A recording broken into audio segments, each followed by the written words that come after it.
Welcome back to the Provender store and a new episode of New Bike Day from inside our new building. So if you click in this top corner here, there'll be a link to the first episode of our renovation series where we're going to document the whole renovation process of our new home.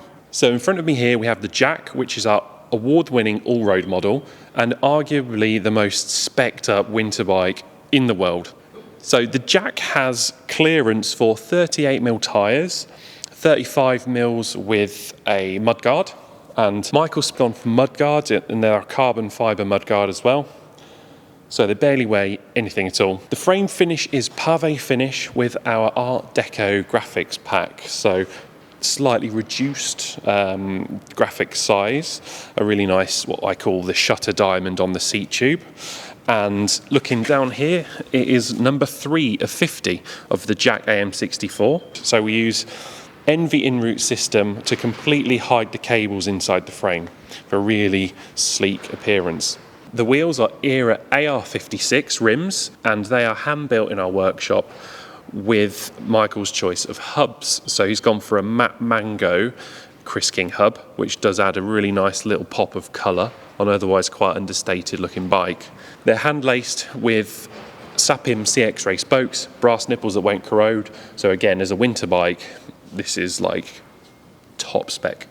Michael spec'd a T47 Bottom Bracket shell, and that slightly larger diameter has meant that despite having a dub axle to this chain set, we've still hidden the rear brake hose inside. More and more these days we're building frames with UDH rear dropouts, and that's just to kind of future-proof things, and of course SRAM now using UDH rear derailleurs.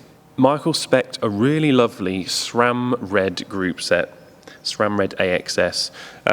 It's a very, very nice looking group set. The cassette particularly is a kind of bit of art in its own right, and I personally really like these SRAM Red brake calipers.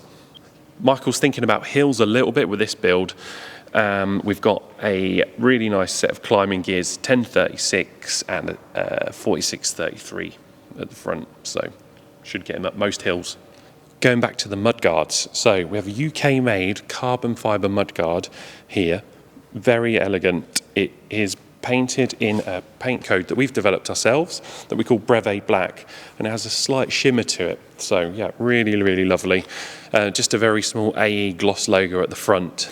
Perfectly matches our frames. So you could run a 35mm tyre here with mudguards. Other bits of finishing kit, we've got an AERA Carbon seat post 27.2, a saddle that we developed for the Aston Martin .1R bicycle, and it's a Brooks C13. We made it in collaboration with Brooks, and it has an Alcantara top. The benefit of this Alcantara saddle is that it does provide a bit more grip.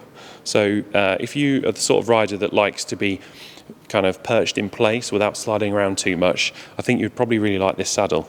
On the AM64 model, we have a 3D printed titanium head tube, seat tube junction, bottom bracket and dropout. There's some really nice details here as well. So we've got freedom to explore, which is one of our kind of brand mottos in the bottom bracket. The head tube has a griffin, which is our badge, and J.Laverack on the head tube there. And in the dropouts at the back, we actually have 3D printed in J.ACK, obviously this is a J.ACK model, and our J.L crest on the drive side dropout. So some really nice small details in here that overall make for a really lovely package. If you'd like to see more information about this bike specifically, we have a link in the description that will take you through to a gallery entry.